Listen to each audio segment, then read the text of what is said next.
You look different. Because my hair's gray. I trying experiences. Or how do I look different?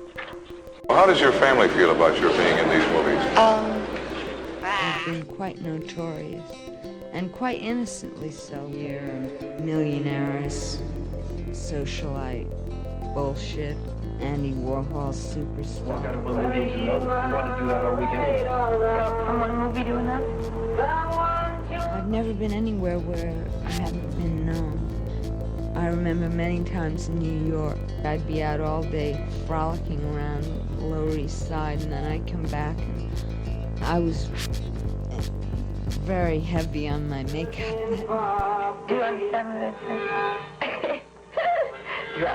If somebody wants to be in movies, you can buy their life. She said, I laughed and said, Nothing I can remember that really meant a hill of beans, but it's gorgeous stuff. Look at her.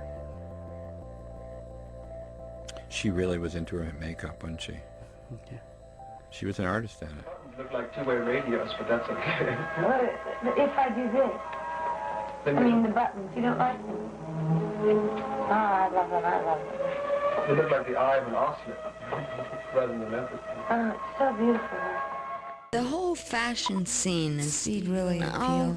You know, I set some while I was Girl of the Year and Superstar and all that crap. Everything I did was really underneath I guess motivated by psychological disturbance, but I'd make a mask out of my face because I didn't realize I was quite beautiful. It's taken me 27 years to realize it. And practically destroy it, but I had to wear heavy black eyelashes, like bat wings, and dark lines under my eyes. Cut all my hair off, my long dark hair. Cut it off and strip it silver and blonde. All these little maneuvers I did out of things that were happening in my life that upset me. I'd freak out in a very physical way. And to the set. It was all taken as a fashion trend.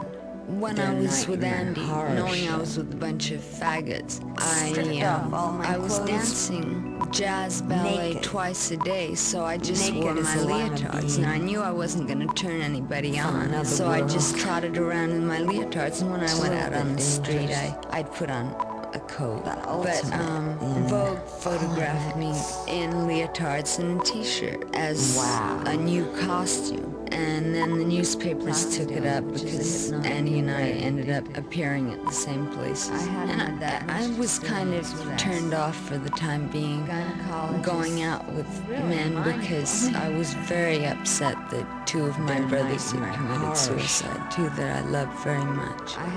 It kind of screwed up my head, so I just freaked out for a while. Then I must say I liked the introduction to drugs I received. I was a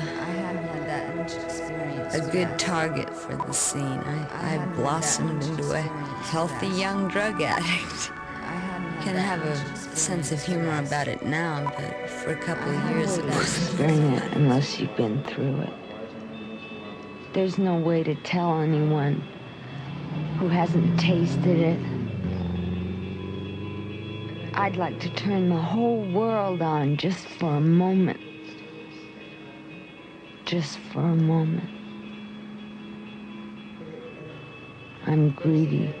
I'd like to keep most of it for myself and a few of my friends. Keep that superlative high. She had sort of a gamine look, very long legs, very pale face, very pale lips, and a waif in a way. Time sort of stopped when you were with her. I think she may have been the very first of the great superstars.